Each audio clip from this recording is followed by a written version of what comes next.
So today we are going to discuss reference electrodes. What are reference electrodes? And take one reference electrode as an example and discuss the construction and working of that.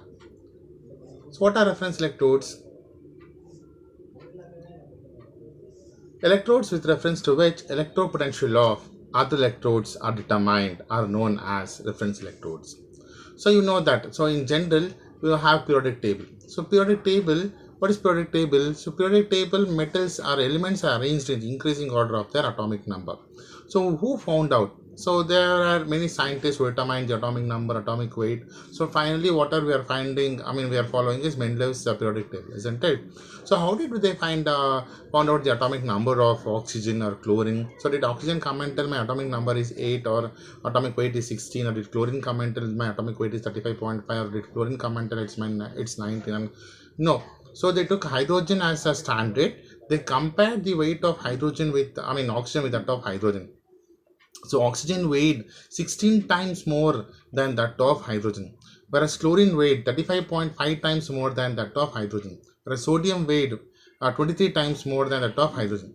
That is how it is compared. So for each and everything there should be some reference, right? So that is what there is an electrochemical series where metals are arranged in the increasing order of the electrochemical series.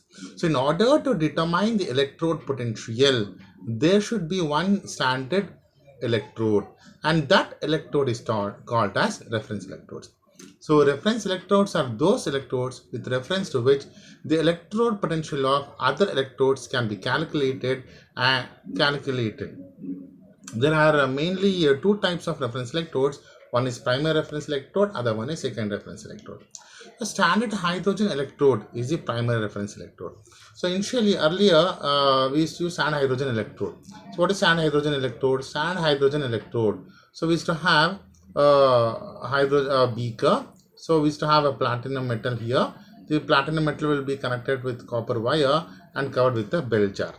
Okay, so this entire thing used to be filled with a HCl solution of 1 molar concentration.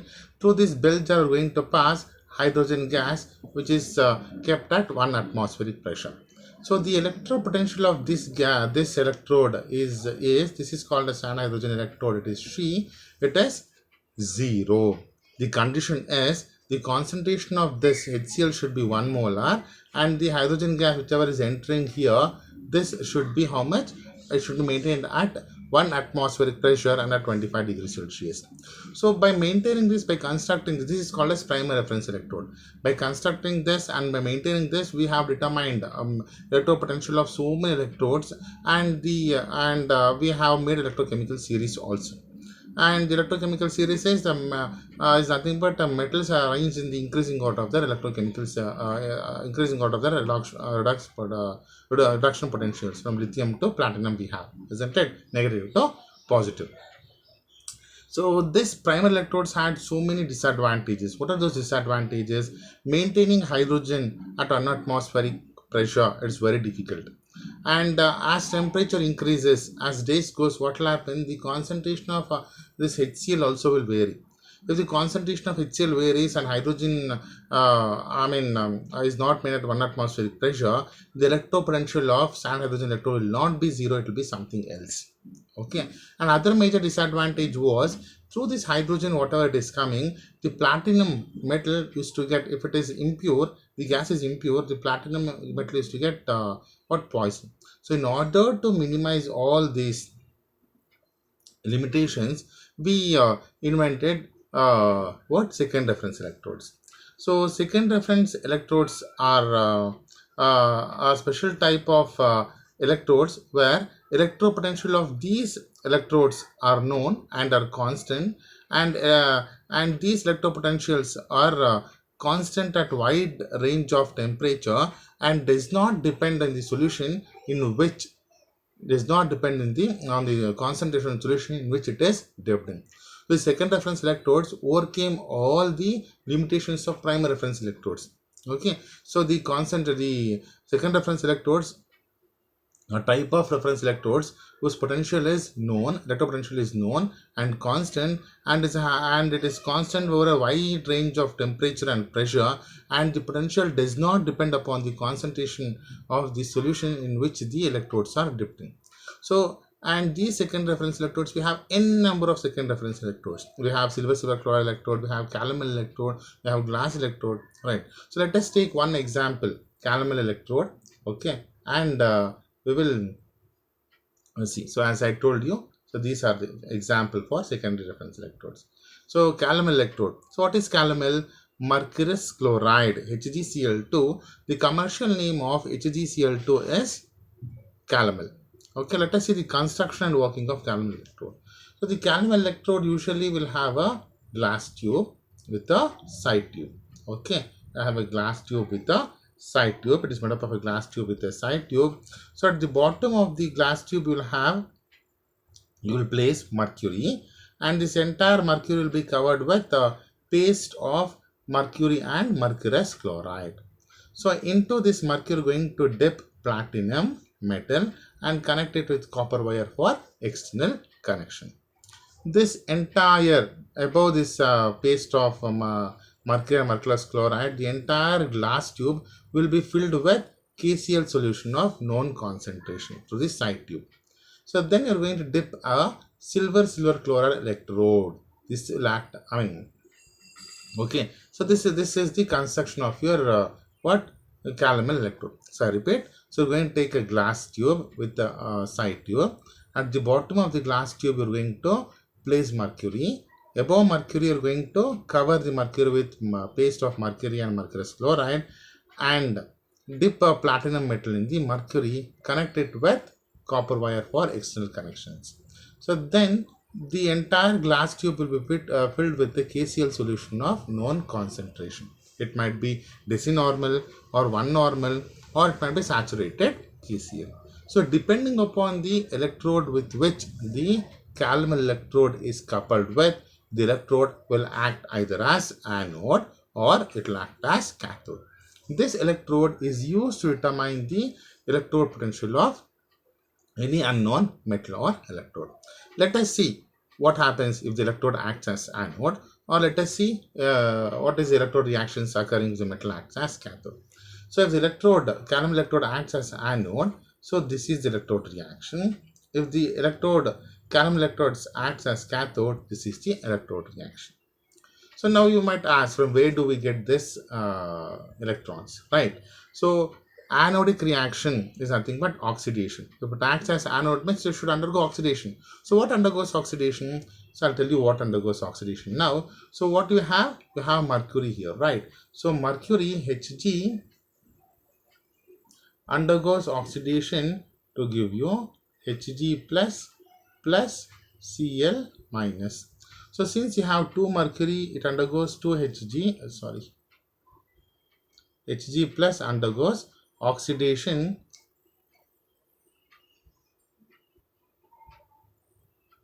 Hg plus mercury undergoes oxidation to give you mercurous ions and electron. So 2 moles of mercury gives you 2 moles of mercurous ions and 2 electrons. So in chloride ion, in KCl you have Cl minus, isn't it? So that Cl minus will get attracted with the mercurous ions. So what happens? 2 Hg plus 2 Cl minus will give you Hg2 Cl2. What is the overall reaction? So this 2 Hg plus, this 2 Hg plus will get cancelled. So what do you have? We have 2 Hg over here. I have 2 Hg over here. This 2 Hg. This 2 Cl minus. This gives you Hg2 Cl2 and 2 electrons. So the metal over here undergoes oxidation to give you electrons. This is sum of 2 reactions. Similarly, this also undergoes. This is also sum of 2 reactions. Okay, so instead of writing 2 reactions, you can just write this, put a reversible sign here. The forward reaction is the anodic reaction, backward reaction is the cathodic reaction. You can do even that also. Okay, then the electrode potential of Calomel electrode is given by E equals E naught minus 0.0591 log concentration of Cl minus. From this equation, it is very clearly evident that the electropotential of Calomel electrode is dependent upon concentration of Cl minus. As the concentration of Cl minus changes, the electropotential of Calomel electrode also will change. For example, if 0.1 normal Cl minus is used here, then the electropotential of Calomel electrode will be 0.334 volts. If you are using 1 normal KCl, then the electropotential it will be 0.28 volts. For example, if you are using saturated KCl, that is 0.2422 volts. So as the concentration of Cl minus changes, the electropotential also will change. So usually standard Calomel electrode means it uses saturated KCl. So let us see some of the advantages of your Calomel electrode. It is similar to your second reference electrode. So it is very simple in construction. Its potential is reproducible and stand over a long period. It is as I told you, it overcomes all the limitations of your primary reference electrode. Okay, its electropotential is will not vary with temperature. These are some of the advantages. So applications, as you know, it is used in almost all potentiometric estimations. You know that you will be doing in your laboratory potentiometric estimation of FAS. So all redox reactions you are going to use Calomel electrode as the reference electrode. So you are going to use Calomel electrode as reference electrode, to which you are going to couple platinum electrode. You are going to determine pH by coupling glass electrode with Calomel electrode. Okay, so determine pH you are going to use for almost all redox reactions is estimated using potentiometer using Calomel electrode. Okay, these are the applications of your Calomel electrode. Thank you. In our next discussion, we'll discuss the construction and working of some other electrode. Thank you.